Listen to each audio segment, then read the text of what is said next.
والصلاة والسلام على نبينا بعد عما بعد فأعوذ بالله من الشيطان الرجيم بسم الله الرحمن الرحيم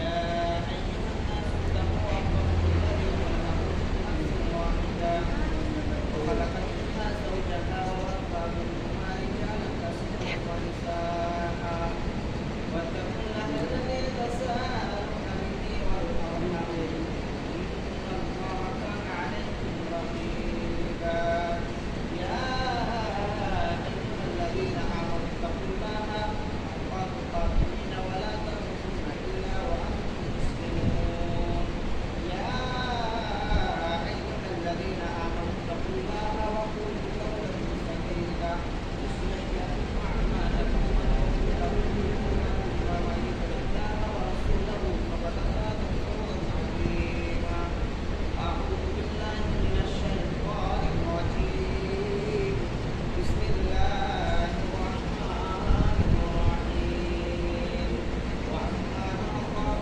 مقام ربه ونهى النفس عن الهوى فإن الجنة هي المأوى وقال الله تعالى النبي صلى الله عليه وسلم عن النبي صلى الله عليه وسلم قال ثلاثة قد حرم عليكم الجنة من الرقام والآب والتعيس الذي يحبكم من أهل الحبشة যদি কুরআন হাদিস না মানি জীবনে হবে গমৃত্যু পরে যদি কুরআন হাদিস না মানি জীবনে হবে গমৃত্যু পরে কবরের মাঝে কি দিব জবাব কবরের মাঝে কি দিব জবাব মুনকার নাকিরের তরে যদি কুরআন হাদিস না মানি জীবনে কি হবে গমনের জীবনে কি হবে গমনের হাসরে চার মাযহাবকে ফরজ জেনেছি এক মাযহাবে আমল করেছি চার মাযহাবকে ফরজ জেনেছি এক মাযহাবে আমল করেছি কুরআন হাদিসের দিকে দেখিনি তো ফিরে কিভাবে গমৃত্যুর পরে যদি কুরআন হাদিস না মানি জীবনে কিভাবে গমৃত্যুর পরে কিভাবে গমনের হাসরে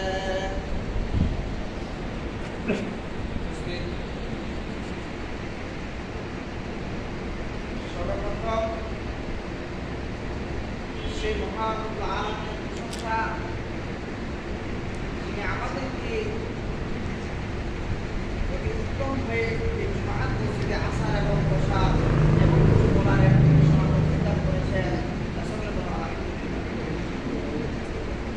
তারপরে করে আমাদের ধর্মের গুরু আমাদের আখরি নবী জনাব মুহাম্মদ রাসূলুল্লাহ তার উপর সকল সকল দরুদ ও সালাম শান্তি ধারায় সাল্লাল্লাহু আলাইহি সম্মানিত মসজিদের মুসল্লিগণ, আজকের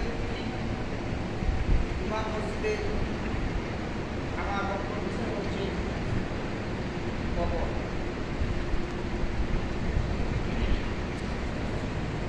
আল্লাহ রাব্বুল আলামিন আমাদেরকে সৃষ্টি করেছেন, আবার আমরা মৃত্যুবরণ করব। দুনিয়াতে যত কিছু ইবাদত রয়েছে কিছু না কিছু পরিমাণে ইখতিলাফ ঢুকে আছে, সেটা যে কোনো ইবাদত থাকে কিছু না কিছু আছে, তবে মৃত্যু ব্যতীত বাঁচবে না, মানে মরতে হবে, সে যাই হোক না কেন। যদি মৃত্যু থেকে কেউ বাঁচতে পারত, তাহলে আমাদের নবী জনাবে মুহাম্মদ রাসূলুল্লাহ সাল্লাল্লাহু আলাইহি সাল্লাম আজও দুনিয়াতে বেঁচে থাকতেন। তবে না, আমাদের নবী এই দুনিয়া থেকে বিদায় নিয়ে চলে গেছেন, মৃত্যুবরণ করেছেন। অতএব আমাদেরকে মৃত্যুবরণ করতে হবে, আমাদেরকে দুনিয়া ছেড়ে চলে যেতে হবে। সম্মানিত মসজিদে মুসলিমগণ,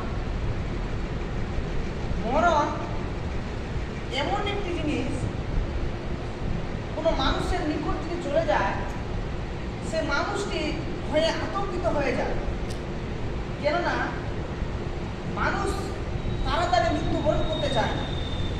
কেননা সে জানে, যদি আমার ভালো আমল থাকে, যদি আমার খারাপ আমল থাকে, তাহলে আমার কবরে আযাব শুরু হয়ে যাবে, আমার শাস্তির জন্য প্রস্তুত রয়েছে কবরের মধ্যে। আর যদি ভালো আমল হয়, তাহলে সে তার জন্য ব্যবস্থা রয়েছে সে জান্নাত। তবে ভালো হলেও খারাপ হলেও কোনো মানুষ তাড়াতাড়ি মৃত্যুবরণ করতে চায় না। কেননা মৃত্যুর যন্ত্রণা বড়ই কঠিন। সম্মানিত মসজিদে মুসল্লিগণ, কবর এমন একটি ভয়াবহ জায়গা, রাসূল কারীম সাল্লাল্লাহু আলাইহি সাল্লাম বলছেন যে পৃথিবীর মানুষ, তোমরা যদি কবরের আযাব যদি দেখতে পেতে, তাহলে দুনিয়াতে আর কোনো পাপই করতে না। অতএব রাসূল কারীম সাল্লাল্লাহু আলাইহি সাল্লাম বলছেন যে কবরের আযাব যত কঠিন, তার চাইতে কিয়ামতের মাঠ আরো বেশি কঠিন। কিয়ামতের মাঠ যত কঠিন, তার থেকে জাহান্নাম আরো অনেক বেশি কঠিন।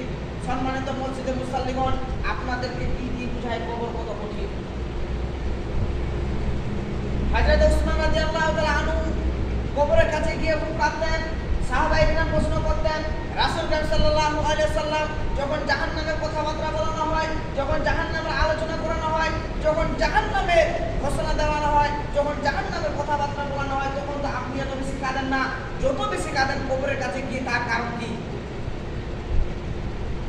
হযরত উসমান রাদিয়াল্লাহু তাআলা আনহু বলতেন, ও আমার সাথীরা, আমি আল্লাহর রাসূলের কাছে শুনেছি যে কবরটাই হচ্ছে দুনিয়াতে প্রথম মানজিল, প্রথম স্টেশন, ইমিগ্রেশন কাউন্টার।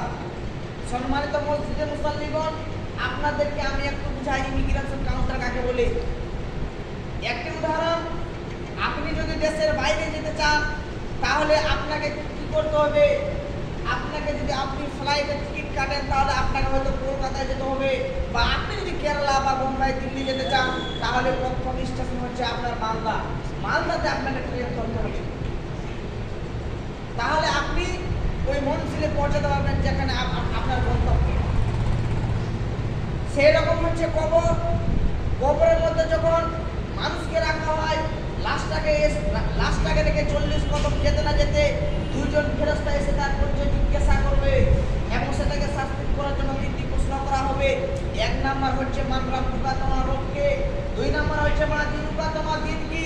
3 নাম্বার হচ্ছে মান নাবিয়ুকা, তোমার নবী কি? এবং আমাদের নবী জনাবে মুহাম্মদ রাসূলুল্লাহ সাল্লাল্লাহু আলাইহি সাল্লামের আকার দেখানো হবে। বলা হবে মা কুনতা তাকুলু ফি হাযা রাজুলে, এই লোকের সম্পর্কে তোমার ধারণা কি? ইনি কে? সম্মানিত মসজিদে মুসল্লিগণ, এই ব্যক্তি যদি নেশা দ্রব্য পান করে দুনিয়াতে থেকে বিদায় নিয়ে চলে গেছে, দুনিয়াতে থেকে পিতামাতার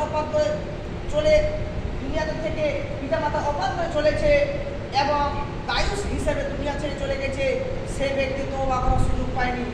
1 নাম্বার হচ্ছে এই ব্যক্তি নেশা করছিল, কেননা রাসূল সাল্লাল্লাহু আলাইহি সাল্লাম বলছেন যে ব্যক্তি নিয়মিত বিড়ি তামাক গুটখা পান করে, সে ব্যক্তি কখনো জান্নাতে যাবে না। এই ব্যক্তিকে যখন প্রশ্ন করা হবে মান রাব্বুকা, তোমার রব কে? সে ব্যক্তি উত্তর দিতে পারবে না।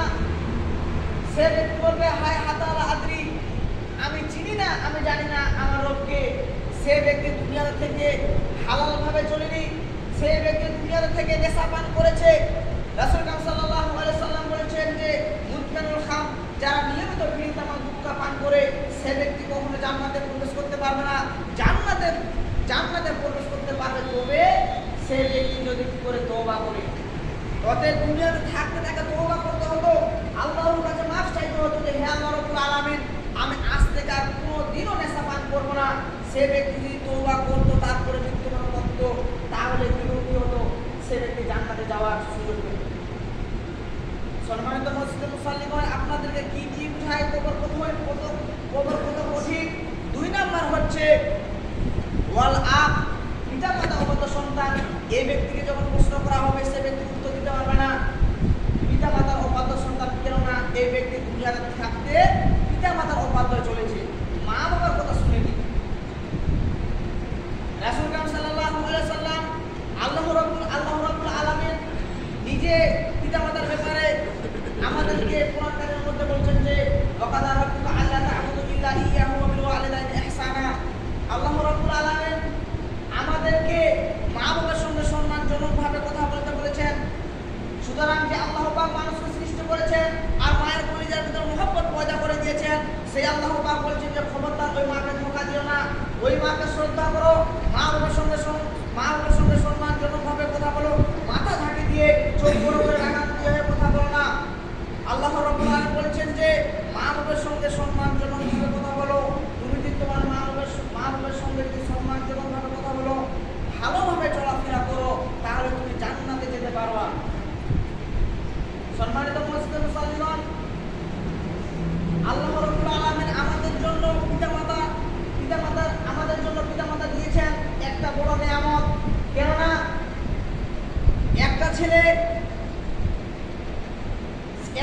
যখন বাইরে বিদেশে কাজ করতে যায় তখন সে মা বাবার কথা কি করতে পারে, মূল্যটা বুঝতে পারে। কেননা তার আগে সে বুঝতে পারে না মা বাবা কত কষ্ট করে পয়সা ইনকাম করে আমাদেরকে মাদ্রাসায় দেয় পড়াশোনা করার জন্য, কিন্তু আমরা বুঝতে পারি না।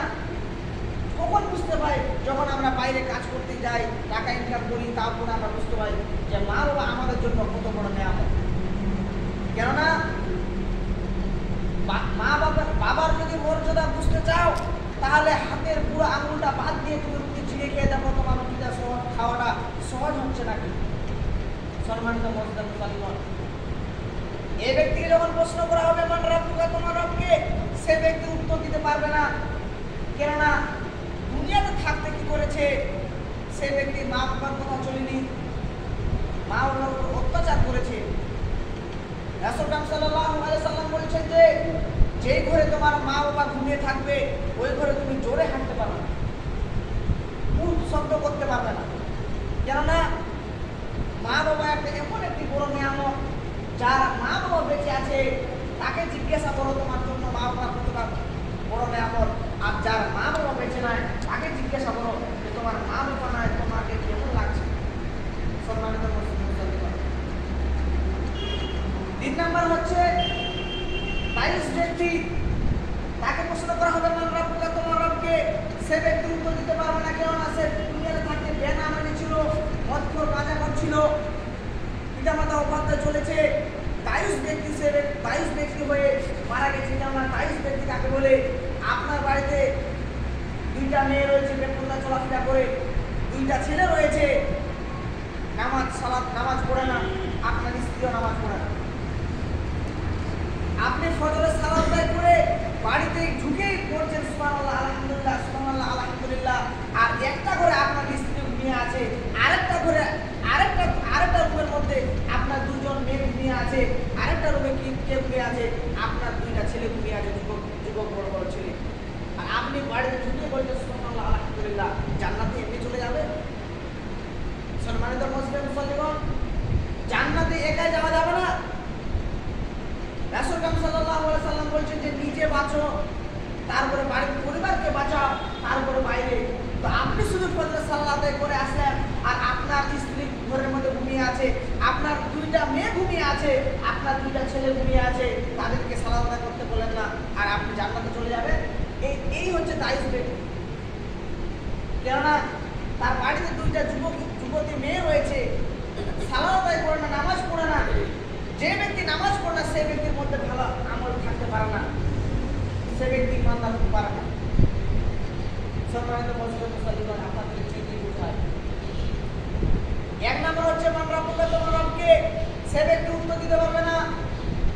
তাকে আবার প্রশ্ন করা হবে মা দিনুকা, তোমার দিন কি? সে ব্যক্তি বলবে হা হা লাগলে আমি চিনি না, আমি জানি না।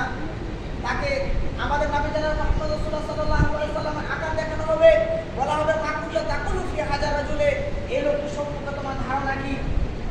সে ব্যক্তি বলবে আমি চিনি না, আমি জানি না। সম্মানিত মুসলিম মুসলিমান, আর এই ব্যক্তি যদি ভালো হয়, নামাজি হয়, পরিষ্কার হয়, দুনিয়াতে থাকতে হালালভাবে চলেছে, দুনিয়াতে থাকতে পিতামাতার সঙ্গে সদ্ব্যবহার করেছে, দুনিয়াতে থাকতে নেশা দ্রব্যের মধ্যে ছিল না, সে ব্যক্তি দুনিয়া থাকতে সব কামই করেছে, হালালভাবে চলেছে, তাকে প্রশ্ন করা হবে মান রাব্বুকা, তোমার রবকে? সে ব্যক্তি উত্তর দিয়ে দিবেন আপনি আল্লাহ, আমার রব হচ্ছে আল্লাহ। তাকে প্রশ্ন করা হবে মা দিনুকা, তোমার দিন কি? সে ব্যক্তি সঙ্গে সঙ্গে উত্তর দিয়ে দিবে দিন ইসলাম, আমার দিন হচ্ছে ইসলাম। সম্মানিত মুসলিম মুসলিমান, তারপরে আমাদের নবী জনাব মুহাম্মদ রাসূলুল্লাহ সাল্লাল্লাহু আলাইহি ওয়াসাল্লামের আকার দেখানো হবে, বলা হবে মাকুল্লা তাকুলু ফি হাজার রাজুলে, এই লোকটি সম্পর্কে তোমার ধারণা কি? ইনি কে? সে ব্যক্তি বলবে ইনি হলেন আমার নবী জনাব মুহাম্মদ রাসূলুল্লাহ সাল্লাল্লাহু আলাইহি ওয়াসাল্লাম। এবং এই তিনটি প্রশ্ন হওয়ার পরে আরেকটি প্রশ্ন করা হবে তাকে